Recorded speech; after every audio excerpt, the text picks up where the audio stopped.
ശബരിമല മകരവിളക്ക് മഹോത്സവത്തിന്റെ പ്രധാന ചടങ്ങായ കളമെഴുത്ത്, വിളക്കെഴുന്നള്ളത്ത്, നായാട്ടുവിളിക്ക് സമാപനം മാളികപ്പുറം മണിമണ്ഡപത്തിൽ മകരസംക്രമ ദിനം മുതൽ 5 ദിവസത്തേക്കായിരുന്നു കളമെഴുത്ത്. ദർശന പുണ്യം powered by Bharat Lajna multi state housing cooperative society limited. Sabarimala വിശേഷങ്ങൾ പവർഡ് ബൈ BLM. എല്ലാവർക്കും ഭവനമുള്ള ഇന്ത്യ BLMന്റെ ലക്ഷ്യം. അവസാന ദിവസമായ കഴിഞ്ഞ ദിവസം ജനുവരി 18-ാം തീയതി തിരുവാഭരണ വിഭൂഷിതനായ ധർമ്മശാസ്താവിനെ വരച്ചു. ബാലമണികണ്ഠവേഷം, വില്ലാളി വീരൻ, രാജകുമാരൻ, പുലിവാഹനൻ ഈ രൂപങ്ങളായിരുന്നു ആദ്യത്തെ 4 ദിവസങ്ങളിൽ.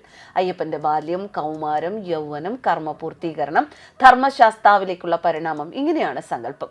റാന്നി കുന്നക്കാട്ട് കുടുംബത്തിലെ രതീഷ് അയ്യപ്പക്കുറുപ്പ്, അജിത് ജനാർദ്ദനക്കുറുപ്പ്, ജയകുമാർ ജനാർദ്ദനക്കുറുപ്പ് എന്നിവർ നേതൃത്വം നൽകി. പന്തളം കൊട്ടാരം നൽകിയ മഞ്ഞൾ, ഉമിക്കരി, വാകപ്പൊടി, മഞ്ഞളും ചുണ്ണാമ്പും ചേർത്തുള്ള സിന്ദൂരം എന്നിവ ഉപയോഗിച്ച് കളമെഴുതി.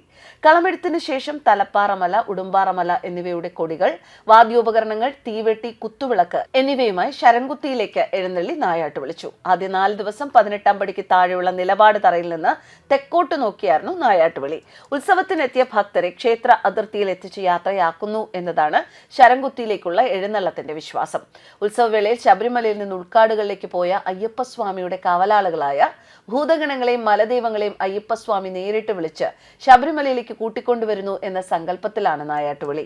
റാന്നി പെരുന്നാട് പുന്നമൂട്ടിൽ കുടുംബത്തിലെ PG മഹേഷ് നായാട്ടുവിളയിലെ ശീലുകൾ ചൊല്ലി. പദ്യരൂപത്തിൽ ചിട്ടപ്പെടുത്തിയ അയ്യപ്പസ്വാമിയുടെ ഐതിഹ്യം ആസ്പദമാക്കിയ 576 ശീലുകളാണിത്. ശരംകുത്തിയിൽ നിന്ന് തീവെട്ടിയും മേളവും ഇല്ലാതെ നിശബ്ദമായി മടങ്ങിയ സംഘം മാളികപ്പുറത്തെത്തി. തുടർന്ന് മാളികപ്പുറം മേൽശാന്തി, നായാട്ടുവിളി സംഘം, തിരുവാഭരണ പേടക വാഹക സംഘം, കുത്തുവിളക്കെടുക്കുന്ന കഴകം എന്നിവർക്ക് മണിമണ്ഡപം കർമ്മികൾ കിഴിപ്പണം നൽകി. തുടർന്ന് കളം മായ്ച്ചു ചടങ്ങ് അവസാനിച്ചു.